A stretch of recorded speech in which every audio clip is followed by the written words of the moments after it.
So I want to get one thing clear. Over this current standpoint of pro wrestling, especially over the WWE level, the gimmick matches have yet to work for getting as many people as over as they should be. And the awe of the Elimination Chamber has lost its luster. The Hell in a Cell has lost its luster. These used to be prime draws for big storyline matchups or big game changers for match formats. And don't get me wrong, if I was ever a kid again and the money that I would have right now, and I go on a spending spree for a WWE action, like a bunch of WWE action figures, hell yeah, I would buy an Elimination Chamber playset or a Hell in a Cell playset, or do my own Royal Rumble, or do my own Survivor Series match. Those gimmick matches are a semblance over a fun factor and a danger factor in professional wrestling that will always be profitable, and nothing's wrong with that. But over what we've seen currently over with WWE, it's more of the building to see how those wrestlers would interact or be placed in that type of scenario. That's the selling point of the gimmick match. To just change the atmosphere or just change up how the storyline's been portrayed to make it feel different. The Elimination Chamber match has been a staple of WWE since 2002, and I felt like it hasn't had a big match feel for over near 5 years now. And the Hell in a Cell, I felt like it hasn't been a special match since WrestleMania 28, end of an era match against Triple H and The Undertaker, or Lesnar Undertaker 2015, because that was a blood feud over a long time build since Undertaker lost his streak back at WrestleMania 30.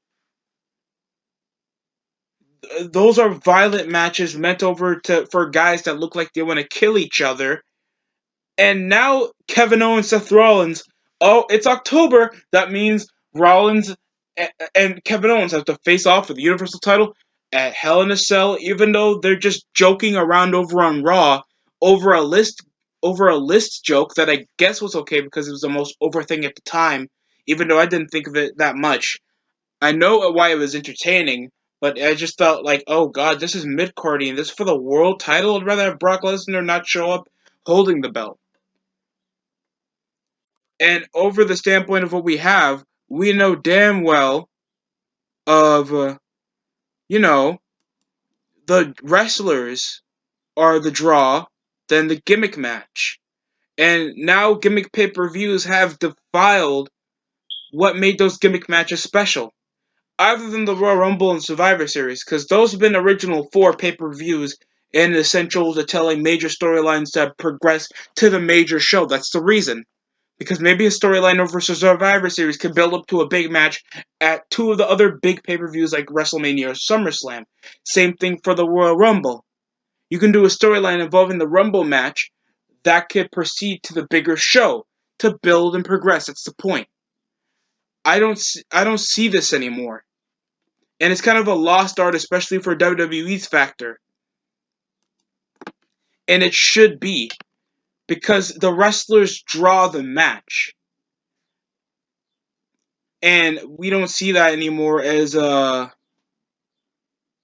big feel, because like you could have anybody now in the Hell in a Cell. You could have anybody in the Elimination Chamber. You could have you can put women in the Royal Rumble, and it doesn't feel like that's big because the women's titles are not that important as the world titles. And whenever guys fight now in the Hell in a Cell, it's usually not big of a feud. Unless it's something personal, hell-bent, or people really hate each other, there's no reason to put it. Like, Sheamus versus Randy Orton 2010 Hell in a Cell. We know that these guys hate each other, but they weren't like John Cena Orton hate each other. They're not like McIntyre Sheamus hate each other. Those are personal rivalries for a long time build that you can progress over into Hell in a Cell. And guess what? You don't have to make Hell in a Cell in the Hell in a Cell pay-per-view. You can put that for any other type of pay-per-view, and people would understand the circumstances and understand, wow, I guess it's the only way to settle it. That's how it feels. Elimination Chamber wasn't at the Elimination Chamber pay-per-view. The Elimination Chamber first showed up in Survivor Series of 2002. King of the Ring, 1998 was the first time the Hell in a Cell ever showed up. Those are still like iconic. We wouldn't have Elimination Chamber show up on its own pay-per-view until 2010. Until they kind of kept it over at No Way Out 2008 for it to be a staple. And then they continued doing the whole gimmick thing. Like they made Night of Champions. Everybody defends their title. Fatal 4-Way. Everything's a Fatal 4-Way. Even though there was like 3 matches to be Fatal 4-Ways. Breaking Point. Most of the major matches were submission matches. They keep doing these gimmick matches and it doesn't sell over the feud. The title of the pay-per-view is supposed to, symbolize, bring a bit of symbolism into the circumstances of the storyline. Like No Way Out 2005, for example, was Big Show versus JBL for the WWE Championship in a barbed wire steel cage match. Like the ultimate amount of no escape for JBL, because who's going to deal with that type of endurance of pain to try to escape a big opponent like the Big Show? That's what made it feel treacherous and give Big Show the ultimate opportunity to probably win the world title. Like, that's easy symbolism. That's what I think WWE is missing over with these gimmick pay-per-views that are not selling over a dime. You see weak attendance overdrawing from major crowds other than the hard camera, and WWE is not getting any growth by when we're seeing like a calendar year of attendance that was 2019. Unless a major wrestler we know comes, there's no reason to watch. Nobody's gonna watch Mustafa Ali, Kevin Owens, Daniel Bryan, Kofi Kingston, like a whole Cesaro, like a whole schlock of mid-carders that we know will have a good match, but it doesn't have the capacity to build an Elimination Chamber match.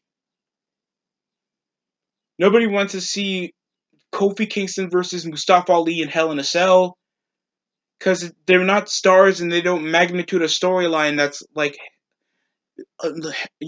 symbolizes Hell in a Cell. Like something that's supposed to symbolize the ultimate source of malice. Like that's Hell in a Cell. Like Undertaker and Mankind, those are two ultra-violent dudes that are super adult and might kill each other, so you put them in a cage where all that violence can be done. Michaels and Triple H and Batista, John Cena and Orton, like a whole lot of stuff you can do. And it involves guys that truly hate each other or have personal intakes in mind. And there hasn't been a good Hell in a Cell match I've seen, at least with some semblance of storytelling, since Jey Uso and Roman Reigns 2020. As much as like you guys can say, oh, Jey Uso wasn't a star, it was a brilliant match selling over the story and over emotional ties involving family. The acting was impressive, and it was an I Quit match as well. That's stuff that I wish was done a bit more often. And the first time that's been done, it was done profusely to show how much Roman Reigns has changed his character. And how much Jey was really trying to fight over the pain to talk through senses over his brother and try to win the world title while doing it. That's how much that got Roman Reigns to feel like a ruthless, cold heel that would do anything to keep the title and keep his family in line and take control. That's what sold over Roman to be a major heel. And we don't get that anymore because of so many subligations to gimmick pay-per-views. It's now a certain place other than a certain time. That I don't agree with that type of stuff.